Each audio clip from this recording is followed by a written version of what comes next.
very first thing is what parents know so well, and that is how to talk to your kids about what's going on in the world. You really have to think about what developmental age, what are they ready to hear? So what you tell a 4-year-old when you say you can't play with your friends is going to be, you know, we're just staying nice and tightly together as a family just now, and we're going to see your friends later.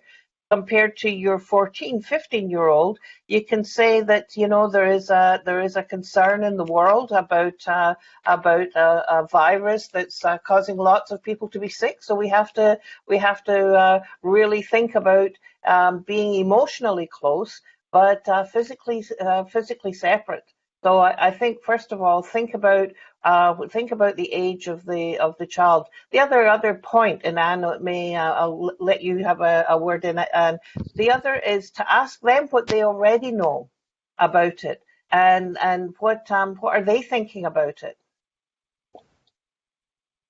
I love that answer. And when you were talking about the importance of taking into account the stage of development, I was thinking with teenagers. I mean, so often teenagers, you know, get such a bad rap in our society, but yet, as you know from your work, Jean, like teenagers are amazing, and they have like this tremendous desire to make meaning and to have a sense of purpose. And to me, connecting with your teenager over some of the messages that like this is an incredibly powerful opportunity we have as a family right now in this moment to actually save people's lives. That is pretty powerful, and it reminds me of the way that, you know, the young environmental leaders have really stepped forward and said, you know, we can make a difference here. I think it's just connecting with that same sense of purpose. And I don't know about you, but when teens go that way, oh my heavens, I am like super inspired as an adult to want to back them 150%. Oh, absolutely. I think the point that you make, Anne, about how we think of teens in a particular way, and you're talking about the amazing power that the creativity, the inspirational spark, if we can help teens ignite that within them. I think the other aspect of it, though, is we know that teens are under construction. And so their emotional brain is going to be firing tons just now. You know, am I ever going to go to the prom if that's been cancelled? And I think what's important as parents that we think about is a lot of the behavior is being driven by fear. So don't take it personally. You know, they may be asking you questions over and over again, and that is maybe coming from a place of fear. So if you can, I know it's really hard. You know, I've got 5 kids of my own. I went through this and didn't do it well a lot of the time. But if you can think to yourself, oh, they're feeling stressed and anxious as well. This behavior is not about me. Don't take it personally, and try and see, well, what are you hoping for?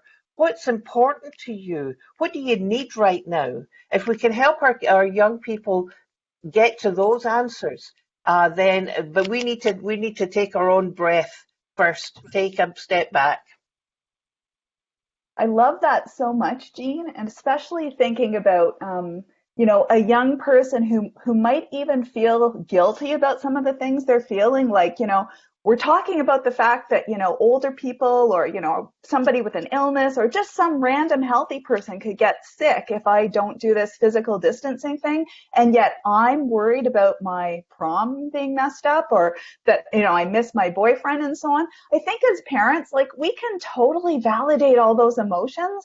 And I think, like, to me, sometimes that's all I want to hear. I just want someone to say to me right now, yes, it is really hard, and a lot of the things we're dealing with are deeply disappointing on a personal level. And, you know, 5-10 years from now, those things might seem like smaller deals, but right now they seem like the end of the world, especially, as you said, if you're, you know, a teenager and you haven't quite mastered all the, you know, the self-regulation skills that, I don't know about you, but as an adult right now, I am working really hard to bring on stream. Absolutely. You know, Anne, I love that. One of the points that it makes me think about is that validation.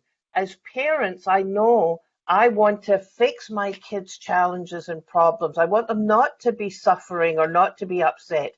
You know, so I go into my F2, my find it, fix it mode.